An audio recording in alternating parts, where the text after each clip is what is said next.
செய்யணும் இல்லையா? வசனத்தை நம்ம என்ன செய்யணும்? சொல்லத்தான் அதுக்கு பவர் ஜாஸ்தி. சொல்லு.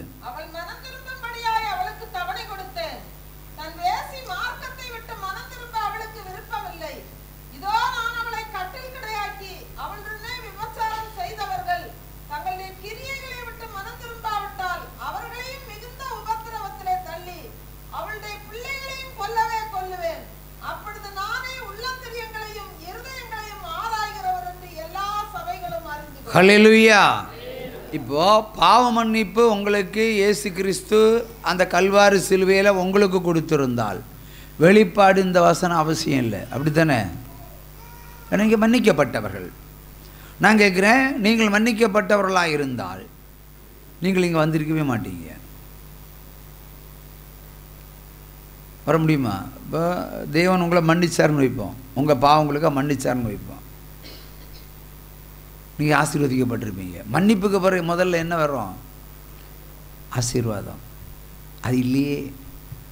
எல்லாரும் தரித்திரர்கள், எல்லாரும் கடங்கார்கள், எல்லாரும் அப்பப்போ குடிக்கிற இன்ஸ்டால்மெண்ட்டு குடிக்காரர்கள், அடிக்கடி மறுதளிக்கிறவர்கள், பின்வாங்கி போகிறவர்கள், சலிக்கிறவர்கள், வியாதி வந்தால் மருத்துவமனைக்கு போகிறவர்கள், இப்படித்தானே? ஒருவன் மன்னிக்கப்பட்டால் அவன் அடுத்த அடையாளம் ஆசீர்வாதமே. கையை தட்டலாம். அல்லேலூயா. ஆகவே தேவன் மன்னித்திருந்தால் உங்கள் வாழ்க்கை மாறி இருக்கும். ஏன் குடும்பத்தில் போராட்டம்? ஏன் இந்த ஒத்திரம்? ஏன் இந்த சர்ப்பம்? ஏன் இந்த விக்கிரம்? ஏன் இந்த ஆவி? ஏன் இந்த முதுகுவலி? ஏன் இந்த கழுத்து வலி? ஏன் இந்த இருதய வியாதி? ஏன் இந்த மூல வியாதி? ஏன் இந்த இரத்தப்போக்கு அவஸ்தைகள்? தேவன் மன்னிக்கல. ஆகிய உலக பிரகாரமாக துன்பத்தை நீங்கள் அனுபவித்து கொண்டிருக்கிறீர்கள் என்பதுதான். முற்றுப்புள்ளி இல்லாமல் போக காரணமே இதுதான். இந்த வசனத்துக்குள் எல்லாரும் பிரவேசிக்க வேண்டும். பிரவேசித்த பிறகுதான் பாவமன்னிப்பை பெற்றவர் தான் ஜலத்தில் மூழ்க போகணும். அப்போ இந்த 2 வசனங்களுக்கும் நீங்கள் உட்பிரவேசியாமல் நீங்கள் ஞானஸ்தானம் எடுத்திருந்தால் 100% இல்லை, 1000 மடங்கு சொல்லுவேன், செல்லாது. உங்கள் ஞானஸ்தானம் செல்லாது. உங்கள் ஞானஸ்தானம் செல்லவே செல்லாது. கையை தட்டலாம். அவை தமிழ்நாட்டில் சபைகளில் கொடுக்கப்பட்டிருக்கிற அத்தனை ஞானஸ்தானம் செல்லாது, செல்லாது, செல்லாது. எப்படி சொல்லும்? ஒரு மனிதன், நான் இப்போ பாருங்கள், நான் ஒரு ஊழியக்காரனை வந்துட்டேன். 23 வருடங்களுக்கு முன்பாக நான் ஒரு ஞானஸ்தானம் எடுத்தேன். மூலிஸ்தானத்துக்கு முதல் விரோதி நான் தான். எத்தனை பந்திகோசை துரத்தி இருக்கிறோம் பாருங்கள். கடைசியில் அவரே பிடிச்சி அவரே ஒரு ஞானஸ்தானம் மூலிஸ்தானம் தாண்டா சரின்னு சொல்லி அனுப்பிவிட்டார். அதனால் தினமும் தேவனை பார்க்கிறேன். தேவன் உங்களையும் பார்க்கிறார். யார் ஜோம் பண்ணால் ஃபோனில் பண்ணாலே போதும். வேணால் ஒன்று சோதிச்சு பாருங்களேன். உங்களுக்கு தெரியாத எனக்கு தெரியாத ஏதாவது ஒரு ஸ்திரீயோ ஒரு புருஷனோ எனக்கு ஃபோன் பண்ண வைங்க. வச்சுட்டு என் உடம்பில் என்ன வியாதின்னு கேட்க சொல்லுங்கள். நான் டப்புன்னு சொல்கிறேன். எம்ஆர்ஐ ஸ்கேன் எடுத்தால் 12,000, எக்ஸ்ரே எடுத்தால் 2,000, அப்போ 16,000 எனக்கு கிடைக்கும். நான் சொல்கிறேன், உங்கள் உடம்பில் என்ன அடையாளம் வர சொல்கிறேன். இது ஞானஸ்தானம் எடுத்ததனுடைய அடையாளம். ஞானஸ்தானம் எடுத்தன்னு அடையாளம். எல்லாம் காண முடியும், எல்லாம் பார்க்க முடியும். ஆவிகளையும் பார்க்க முடியும், தேவனையும் பார்க்க முடியும். இந்த நிலைக்கு நீங்கள் வர வேண்டும். That's the point. Hallelujah. இதான் மெய்யான ஞானஸ்தானத்தினுடைய ஒரு அடையாளம். அது உங்கள்கிட்ட இல்லை, அது எட்டல்ல. அவை முழுமையான விசுவாசம் உங்களிடத்தில் இதுவரைக்கும் இல்லவே இல்லை. கையை தட்டலாம். அது அடைஞ்சாதான் சகலத்தையும் ஆண்டவர் மடியில் போடுவார். அவருடைய வார்த்தை என்ன? சகலத்தையும் மடியில் போடுவேன். தாவீது சாக கிடக்கிறான் பாருங்க. ஒரு முறை இச்சை கொண்டான், ஒரு பிள்ளையை கொன்னாரு, மன்னிப்பா கொடுத்தாரு. பிள்ளையான் தீர்க்கதரிசி என்ன ஆசீர்வதிக்க போனான், சபிக்க போனான், அவனை சிங்கத்தை வச்சு கொண்டாரு. திரும்பி பார்க்காம தீர்க்கதரிசனம் சொல்லிவிட்டு போயிட்டேன்னு சொன்னாரு. 1 ராஜாக்கள் 13ஆம் அதிகாரம். அவன் திரும்பி பார்த்தான், சிங்கத்தை வச்சு கொண்டார். எரேமியா 8ஆம் அதிகாரம் 16-17 வசனத்தை பார்க்கும்போது தடைகட்டப்படாத கொள்ளிவாய் சர்ப்பங்களை நான் உனக்குள்ள அனுப்புவேன். இப்போ ஞானஸ்தானம் எடுத்தவங்க தான் அதிகமாக கெட்ட வார்த்தை பேசுகிறாங்க. இது நான் என்ன செய்யணும்?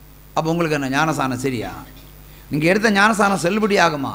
கெட்ட வார்த்தை பேசுகிறது ஞானஸ்தானம் அடையாளமா? இச்சை கொள்வது ஞானஸ்தானத்தின் அடையாளமா? கட்டின புருஷனை செருப்பாலையும் முறத்தாலையும் அடிக்கிறது ஞானஸ்தானத்தின் அடையாளமா? பிறரை அன்பு செலுத்த முடியாத சுபாவம் இருக்குன்னு சொன்னால் அது ஞானஸ்தானத்தினுடைய அடையாளமா? கிடையாது. அது என்னுடைய அடையாளம் அல்ல, அது தேவர்களுடைய அடையாளம், அந்தி கிறிஸ்தனுடைய அடையாளம். நீங்கள் ஒரு ஞானஸ்தானம் எடுத்துக்கிட்டு நான் பரலோகத்துக்கு போன்னு சொல்லிட்டு இருக்கீங்க, நிச்சயமாக என்றோடு ஆக முடியாது. பரிசுத்தம் இல்லாதவன் எப்படி ஞானஸ்தானம் எடுக்கலாம்? உங்களுக்கு இப்போ சாவே வராது, நீங்கள் லேட்டு எடுங்க ஞானஸ்தானம். 10 வருஷம் தாண்டி எடுங்க, 20 வருஷம் தாண்டி எடுங்க, 30 வருஷம் தாண்டி எடுங்க, 40 எடுங்க, 50 எடுங்க, 99 சாக போகிற நேரத்தில் எடுங்க, நோ ப்ராப்ளம். ஆனால் ஞானஸ்தானம் எடுத்தவர் பொய் பேசினா நீ அந்தி கிறிஸ்து, தேவனுடைய பிள்ளையாக இருக்க முடியாது, தேவர்களுடைய பிள்ளையாக தான் இருக்க முடியும். ஆகவே தேவனுடைய பிள்ளைகள் அப்படி கேள்வி கேட்பார்கள், வானத்தையும் பூமியையும் படைத்தவர் நீங்க என்ன சொல்றீங்க, உங்க ஏசப்பான்னு சொல்றீங்க. அதுக்கு அவர் எங்க போய் இருந்தாரு? பிரதர் எழுமையில் இல்லைங்க, நான் உங்கள்கிட்ட கேட்குறேன், உங்க மகள், உங்களுக்கு 2 பெண் பிள்ளைகள் தானே, என் ஆம்பளைக்கு என்னாச்சு? குடும்ப கட்டுப்பாடெல்லாம் பண்ணியாச்சா? வெட்கம் இல்லாச்சு. நம்ம எல்லாம் ஒரு குடும்பம் பிரதர், குடும்ப கட்டுப்பாடு பண்ணியாச்சா இல்லையானுங்களே? என் பொண்டாடி குடும்ப கட்டுப்பாடு பண்ணிட்டா, இல்லைன்னு நான் இன்னும் 10 எண்ணம் பத்திருப்பேன். நானே இப்படி சொல்கிறேன், நீங்கள் சொல்லுங்க. கேட்குற கேள்விக்கு பாரு சொல்லுங்க பிரதர். பண்ணியாச்சு. ஏன் பண்ணிய? ஒரு ஆம்பளைகள் வெயிட் பண்ணியிருக்கலாம்ல. ஏன்னா என் பொண்டாட்டி பலவீனமானவள், பலவீனமானவளுக்கு பலனுள்ள கர்த்தர் இருக்கும்போது என் பலவீனத்தை குறித்து கலங்கினீர்கள். ஆனால் வேதம் தெரியாது. அது ரைட், அப்போ உட்காருங்க. சரி, நான் கேட்குறேன், ஒரு சவால், இவ்வளோ பேர் சாட்சி, நேராக மருத்துவமனை போங்க, அந்த ஸ்டிச்சிங் எல்லாம் கலத்தி விட்டுருங்க, ஒரு ஆண் பிள்ளை கர்த்தர் தருகிறார். Are you ready? Are you ready?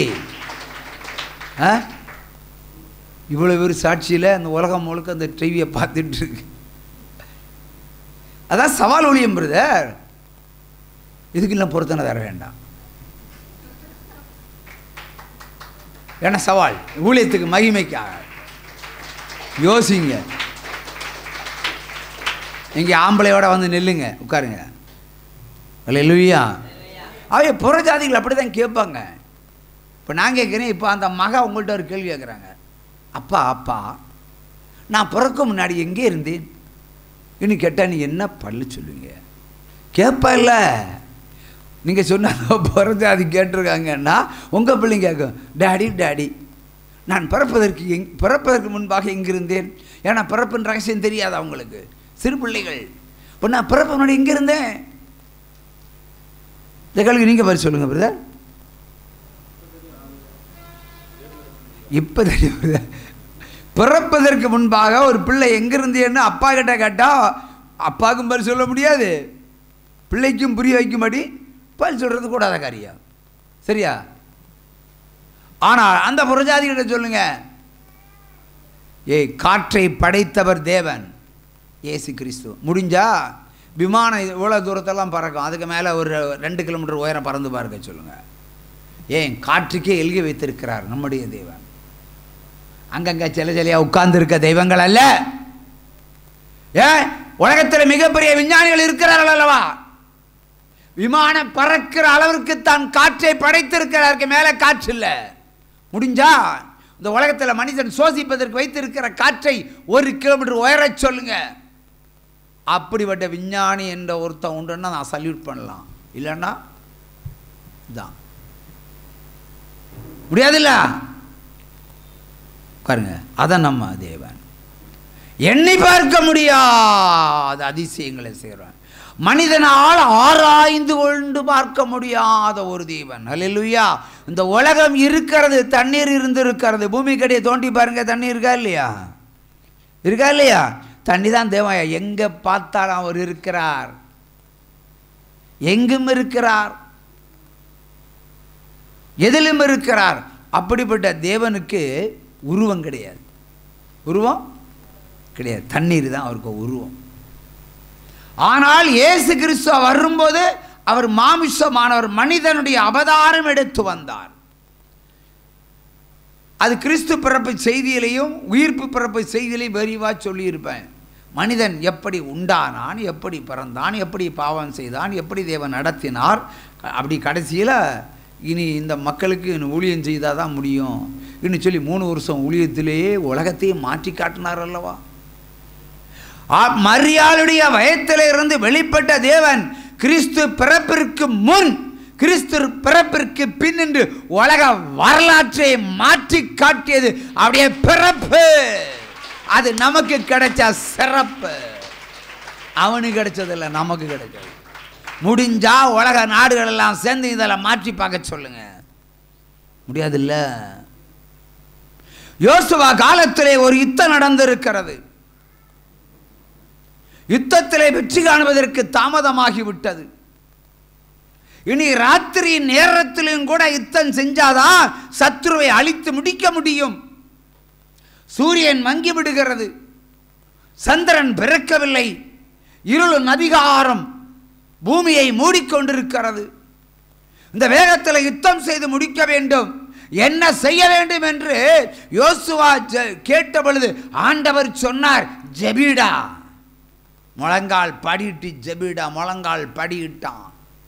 அவன் சூரியனையும் சந்திரனையும் மறையாதபடிக்கு ஒரு நாளிகை கட்டி வைத்தான். ஜெபத்தை கேட்டார். சூரியன் அணையாதபடிக்கு சரித்திர கோள்கள் இன்றைக்கு சரித்திரத்தை பேசுகிறது. அது யோசுவா செய்த யுத்தம். 6 மணினா 6:15 மணி சூரிய அஸ்தமாகணும். அஸ்தமாகாத ஒரு 12 மணி நேரம் இருக்கிறது.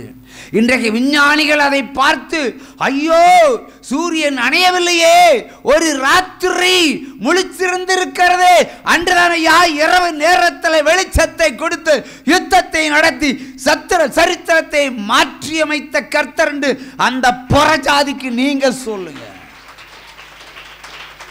வேணும்னா சயின்டிஸ்ட கேளுங்க, இப்படி ஒரு யுத்தம் நடந்திருக்கான்னு கேளுங்க.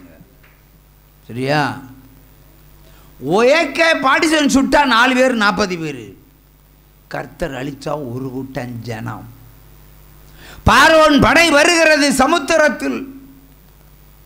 2ஆக பிளந்த கடற்கரையில் கடலுக்கு உள்ள நடு ரோட்டில் தார் ரோட்டில் இஸ்ரவேல் ஜனங்கள் பாதம் சேரில் பதியவில்லை. எப்படி நடந்தது? மிராக்கிள். தண்ணி வற்றி போனால் சகதி இருக்கும், ஆனா சகதி இல்லாத ரோட்டில் கடல்ல ரோடு அமைச்சு கொடுத்தவர் கர்த்தர் என்று சொல்லுங்க. அந்த ஜாதிக்கு கையை தட்டுங்க. இவர்களை வேட்டையாடுவதற்கு வந்தார்கள் அல்லவா ஒரு கூட்டம். மோசே வேண்டி சொன்னார், கோலை அப்புறம் நீட்டு. பிரிந்திருந்த திரளான ஜலம் ஒரேடியா மூழ்கி ஒட்டுமொத்த பார்வோனையும் படைகளையும் அழித்த தேவன் நம்முடைய சேனாதிபதியாக கர்த்தர். அல்லேலூயா. போய் சொல்லுங்க கர்த்தருடைய மகிமைய. வேற என்ன வேணும்? சந்தேகம் தீர்ந்து போச்சா? இனி இருந்தா இனி சொல்லுவோம். இனி அடுத்த கேள்வி கேளுங்க. ஆகவே கர்த்தர் தண்ணீராக தான் இருந்தார். பூமியில் ஒன்றுனா தண்ணி இருக்கும். ஏன் இப்போ போனாங்கல்ல ஏதோ ஒரு மண்டலத்துக்கு, நிலவுக்கு போனாங்கல்ல, அங்கே என்ன கொஞ்சம் தண்ணி இருக்கு, ஒரு சொட்டு தண்ணி இருக்கு. பூமியில் எங்கே பார்த்தாலும் தண்ணி. மனிதன் வாழ்வதற்கென்று பூமியை படைத்தார். சந்திரனை படிக்கல, அது ஒளி கொடுக்கத்தான் படைச்சாரு. என்னது? சூரியனை ஒளி, சுடும் ஒளி. பூமியும் சூரியனும் ஒன்றோடு ஒன்று சுழன்று கொண்டிருக்கிறது. சூரியன் சொடுக்கு விட்டா பூமி உள்ள போயிடும். என்னது? பூமி உள்ள போய் பொசுக்குன்னு போயிடும். காலையில் சூரியன் உதிச்சாலே நம்ம உடம்புல பட்டா வலிக்குது, சுடுது. ஆனால் ஒருவருக்கொரு முகம் பார்த்து சுற்றி கொண்டிருக்கிறார்கள்.